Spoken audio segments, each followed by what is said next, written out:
नमस्कार, जय श्री कृष्णा मित्रों। हिंदू मीडिया विकी के हिंदी पॉडकास्ट में आप सभी का स्वागत है। आज के पॉडकास्ट में हम देखेंगे कि भगवान कृष्ण की मृत्यु कैसे हुई और किस कारण से हुई। तो कृष्ण भगवान की मृत्यु की कहानी महाभारत के मौसल पर्व में बताई गई है, लेकिन उसके बाद जो कुछ हुआ वह स्त्री पर्व में शुरू होता है। महाभारत युद्ध के ठीक बाद जब गांधारी कुरुक्षेत्र के युद्ध के मैदान में गई, जहां उनके बेटों के शव पड़े हुए थे, तो वे कृष्ण पर उस तरह के घातक युद्ध को न रोक पाने के लिए गुस्से से उभर गई। इसलिए उन्होंने कृष्ण भगवान को निम्नलिखित श्राप दिया। क्योंकि आप कौरव और पांडवों के प्रति उदासीन थे, इसलिए वो एक दूसरे को मारते थे। इसलिए हे गोविंदा, तुम अपने परिजनों के कातिल बनो। इससे 36वें वर्ष में हे मधु के कातिल, तू तेरा परिजन और दोस्तों और बेटों का वध करने के बाद जंगल में घृणित तरीके से नाश किया जाएगा। तेरी जाति की स्त्रियां, पुत्रों, परिजन और मित्रों से वंचित भारत वंश की इसी देवियों की तरह रोएगी। तो कृष्ण भगवान ने इस श्राप को स्वेच्छा से स्वीकार किया, क्योंकि यह उनकी एक दिव्य योजना का हिस्सा था जो यादव जाति को खत्म करने के लिए था। क्योंकि यादव जाति कृष्ण भगवान के नजरिए से पृथ्वी पर बोझ बन गई थी। लेकिन कृष्ण की मृत्यु के तुरंत बाद की घटनाओं का क्रम मौसल पर्व में वर्णित है।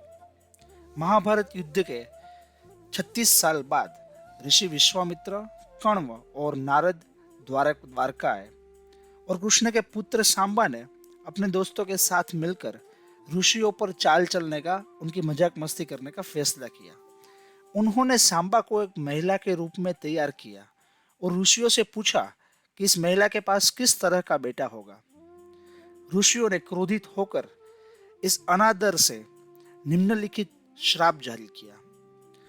वसुदेव का यह उत्तराधिकारी सांबा नाम से वृष्णियों और अंधकों के विनाश के लिए एक भयंकर लोहे का बोल्ट लाएगा।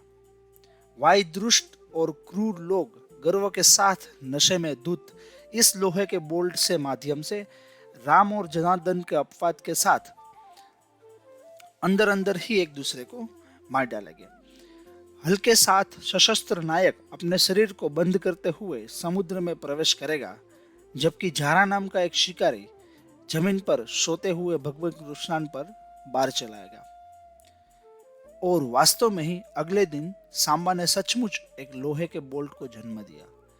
जब उग्रसेन, जो कि द्वारका के राजा थे, उसने उस बारे में सुना तो उन्होंने अपने आदमियों को बोल्ट को एक बारीक पाउडर बनाने का आदेश दिया और फिर पाउडर को समुद्र में फेंक दिया और उसके साथ ही शराब के उत्पादन पर प्रतिबंध लगा दिया, क्योंकि अभिशाप में यह उल्लेख किया कि यादव नशे में रहते हुए अपने खुद की नस्ल को नष्ट कर देगी।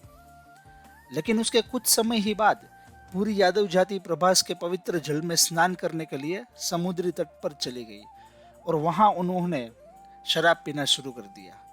एक शराबी ने जल्दी ही हमला कर दिया और हथियार की कमी के कारण उन्होंने एरेका घास को जमीन से बाहर फेंकना शुरू कर दिया।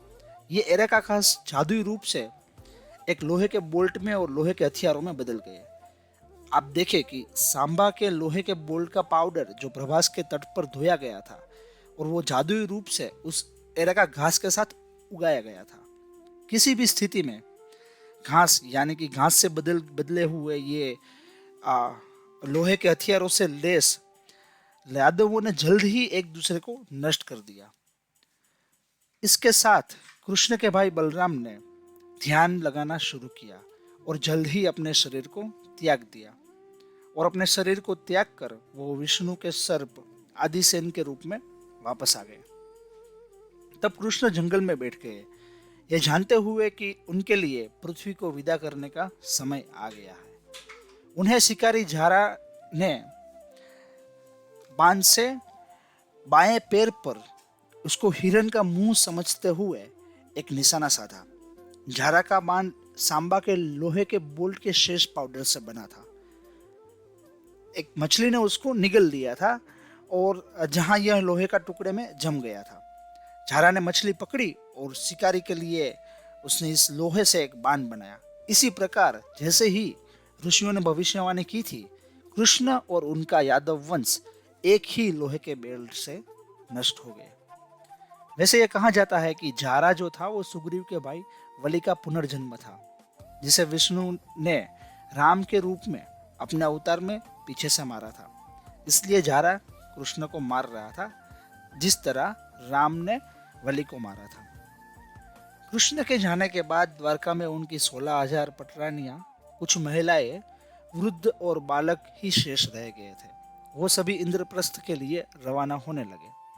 परंतु जैसे ही लोग द्वारका छोड़ने लगे, जल का स्तर बढ़ने लगा।